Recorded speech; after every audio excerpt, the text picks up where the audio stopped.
पिया की आंखों में आंसू देखकर सनवाल ने कहा, क्या हुआ? पिया ने कहा, कुछ रिश्ते किस्मत में नहीं लिखे होते सनवाल। पिया, मैंने तुझे खोना नहीं चाहता, लेकिन लगता है किस्मत हमें साथ नहीं रहने देगी। अगले दिन पिया यूनिवर्सिटी पहुंचे तो अलियार उसका इंतजार कर रहा था। हाथ में एक लाल गुलाब लिए बोला, पिया, मैं तुमसे बहुत मोहब्बत करता हूँ। मैं चाहता हूँ तुम मेरी जिंदगी बन जाओ।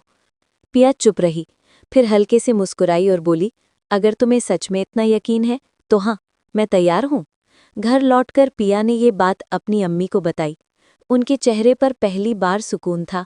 उन्होंने कहा, बेटी, अगर खुश है तो माँ का दिल भी चैन पा जाता है। लेकिन उन्हें क्या पता था, ये सुकून ज्यादा देर टिकने वाला नहीं। उधर एलियार ने घर पहुंचकर अपने अब्बू से कहा, अब्बू, मैं पिया से शादी करना चाहता हूँ। मूसा गुस्से से उठ खड़ा हुआ और बोला, तुम्हें होश है क्या? वो लोग हमारी स्टैंडर्ड के नहीं हैं। मैं तुम्हारे लिए इससे बेहतर रिश्ता ढूंढ लूंगा। अलियार ने कहा, अगर मेरी शादी पिया से नहीं हुई तो मैं अपनी जान ले लूंगा।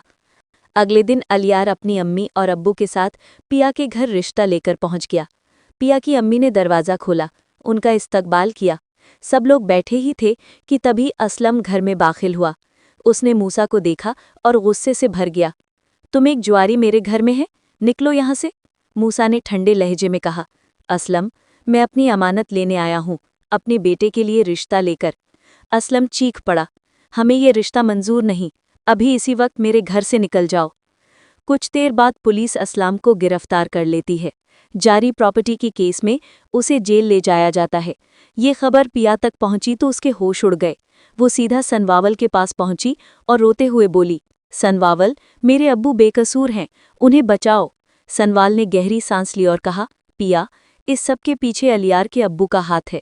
पिया ने बिना एक पल गवाए अलियार को कॉल किया, अलियार, तुम्हारे अब्बू ने मेरे अब्बू को जेल भेज दिया। क्या यही थी तुम्हारी मोहब्बत? अली हैरान रह गया। वो घर पहुंचा और अपने अब्बू से पूछा, अब्बू, क्या आपने असलम साहब को गिरफ्तार करवाया?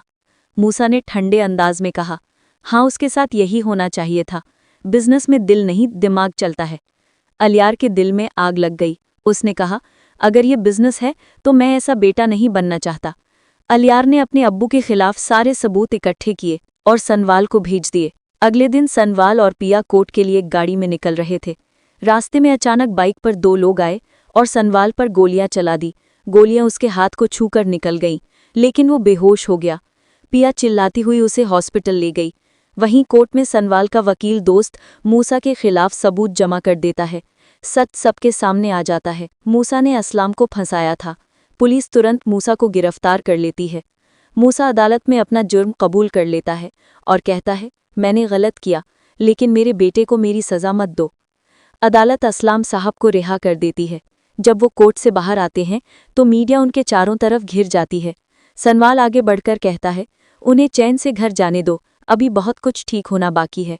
असलाम ने सनवाल के कंधे पर हाथ रखा और कहा, बेटा, अगर आज तुम मेरे साथ न होते तो मेरी बेटी और बीवी बर्बाद हो जाती।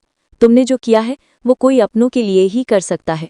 उसने आगे कहा, मैंने फैसला कर लिया है, मैं अपनी बेटी पिया की शादी तुमसे कराऊंगा। पिया कुछ दूर खड़ी सब सुन रही थी। उसकी आंखों में राहत थी, होंठों पर मुस्कान। उसने धीमे से कहा, सनवाल, तुमने साबित कर दिया कि सच्ची मोहब्बत वही होती है जो मुश्किल वक्त में भी साथ देती है।